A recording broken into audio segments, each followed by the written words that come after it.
ఇంకో 3 ఏళ్ళు ఉండొచ్చు, మురిపంగా డబ్బుల మూటలు దోచుకుంటుండొచ్చు, కానీ ఎన్నటికీ నీ బతుకు ఒక పెండ పురుగులోని పురుగు బతికే తప్ప నీది ఎన్నటికైనా కూడా కేసీఆర్ స్థాయి గాని ఆ ముఖ్యమంత్రి పదవికి ఉండే ఒక గౌరవాన్ని గాని, గతంలో మహామహులు ఆ పదవిని అధిష్ఠించారు. ఓ విజయభాస్కర్ రెడ్డి గారు, ఓ ఎన్టీ రామారావు గారు, ఒక రాజశేఖర రెడ్డి గారు, ఓ చంద్రబాబు నాయుడు గారు, ఓ కేసీఆర్ గారు, వాళ్ళు ఆ పదవికి ఎక్కిన తర్వాత ఎంత హుందాగా వ్యవహారం చేశారు. ఒక రోషయ్య గారు ఎంత హుందాగా వ్యవహరించారు, మీరెంత నికృష్టంగా వ్యవహరిస్తున్నారు. ఇది రాష్ట్రమే కాదు, దేశం మొత్తం గమనిస్తా ఉంది. 2 ఏళ్లైంది మీరు తెలంగాణ రాష్ట్రానికి ముఖ్యమంత్రి. మీ వల్ల వీసమెత్తు లాభం పొందిన ఒక మనిషి గాని ఒక వర్గం గాని చూపెడతావా?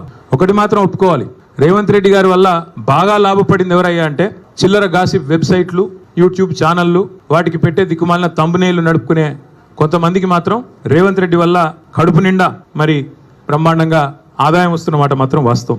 3rd రేట్ యూట్యూబ్ ఛానళ్లకి, మీడియా ముసుగులో దరిద్రాన్ని వండే దగుల్బాజీలకు ఆదాయం పెరగొచ్చు, కానీ రాష్ట్ర ప్రజలకు మాత్రం దమ్మిడి ఆదాయం కూడా, దమ్మిడి లాభం కూడా నీ వల్ల లేదు అనేది వాస్తవం. రోత వార్తలు, రోత డైలాగులతో ఇవాళ ఇష్టం వచ్చినట్టు మాట్లాడి చిట్ చాట్ల పేరిట నువ్వు చీటింగ్ ఏదైతే చేస్తున్నావో ఈ రాష్ట్ర ప్రజల్ని జనం చీకొట్టే పరిస్థితి తెచ్చుకుంటా ఉన్నావు.